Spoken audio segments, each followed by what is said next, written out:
Y abrimos nuestra sección del Mundo en Guerra con el militar en excedencia, analista en seguridad y defensa, Bruno Navarro. Bruno, muy buenas noches. Muy buenas noches. Bueno, mucho se ha hablado en las últimas semanas sobre la rectificación del gobierno con la venta de armas a Arabia Saudí. ¿Por qué el Ejecutivo decidió finalmente seguir con esa venta? Antes, si me lo permitís, sin duda. Como no puede ser hoy, 20 de septiembre, tengo que felicitar desde aquí a todos los que nos ven y nos escuchan en este momento y que en algún momento de su vida o ahora mismo han vestido o visten el uniforme de la Legión, puesto que hoy se cumplen 98 años de su fundación, esa Legión que también ha servido, sirve y servirá, mal que le exprese a algunos, a España. Pues felicidades a todos ellos desde aquí. Y hablando de la venta de armas, la semana pasada estábamos hablando aquí mismo sobre esa venta de armas, congratulándonos por la buena decisión, ¿no?, del Ministerio de Defensa, era algo bueno, ¿no? El problema es que, porque no podíamos garantizar que esas bombas saudíes no se utilizaran, no podíamos sencillamente garantizar que no se utilizaran para bombardear civiles. Sin embargo, se hizo de una forma mala, había que haberlo hecho de una forma discreta, hablar con los saudíes por detrás y mantener los lazos comerciales en lo demás, ¿no?, haciendo el bien sin fardar, como se diría vulgarmente.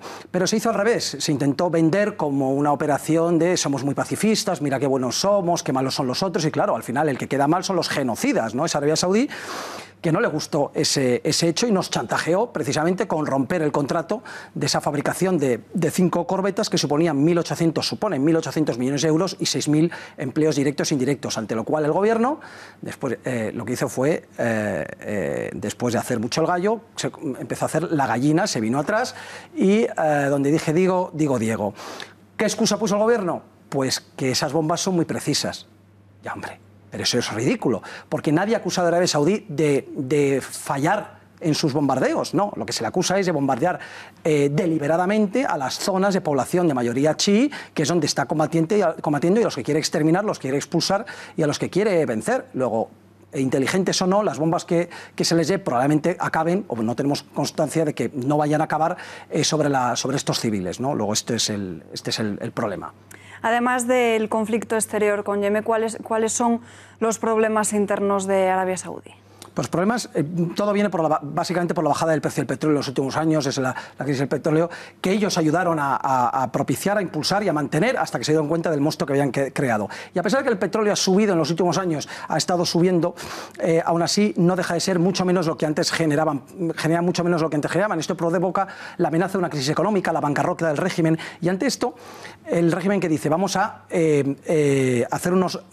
si no podemos ingresar por el petróleo, vamos a ingresar de otras formas. ¿Cómo? Pues con recortes sociales, es decir, un pueblo que está acostumbrado a vivir absolutamente subvencionado, no se paga la luz, no se paga la gasolina, no se paga prácticamente las casas, viven prácticamente sin trabajar y de hecho muchos no lo hacen, ¿no? Pero esto se les empieza a cortar, se empiezan a cobrar impuestos por todo y se le empieza a cobrar las cosas, ¿no? Entonces esto crea a continuación un malestar entre el pueblo vive sometido, pero dice, dame pan y llámame tonto, no me importa vivir sometido en una dictadura absolutista, en una monarquía absolutista, si a cambio me dabas lo que me dabas, pero si ya no me lo das, yo empiezo a rebelarme.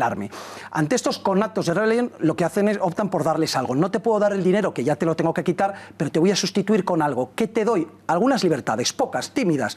Que la mujer conduzca, que abro cines, dejo que hombres y mujeres puedan ir a un restaurante juntos. Pequeñas cosas que te den a ti, te quito dinero, pero te doy algunas libertades. Muy bien. ¿Cuál es el problema? Que esto no gusta en absoluto a la poderosísima jerarquía eclesiástica de la que se mantiene el régimen. Así que...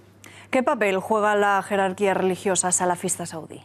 Bueno, Arabia rige precisamente ese salafismo, que es la corriente más rigurosa y en algunos aspectos brutal del Islam, de la que bebe directamente, casi sin pasar por la casilla de salida, el yihadismo. Hablamos de Al-Qaeda, Estado Islámico, Bin Laden, la mayoría de los terroristas del 11S, y esto choca frontalmente con la idea de monarquía. En el Islam, especialmente el Islam riguroso, la monarquía no debería tener lugar, porque es algo que viene hereditario en vez de ser elegido por la comunidad, ¿no?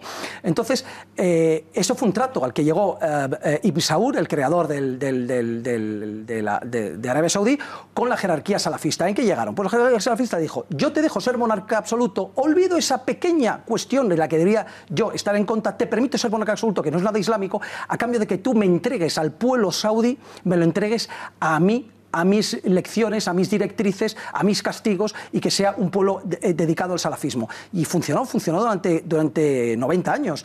De hecho, Arabia Saudí viene de Saud, es decir, es el reino de la familia Saud. Es una... no, la soberanía no recae precisamente en el pueblo, sino en la familia Saud. Es como si España se llamara España Borbón, ¿no?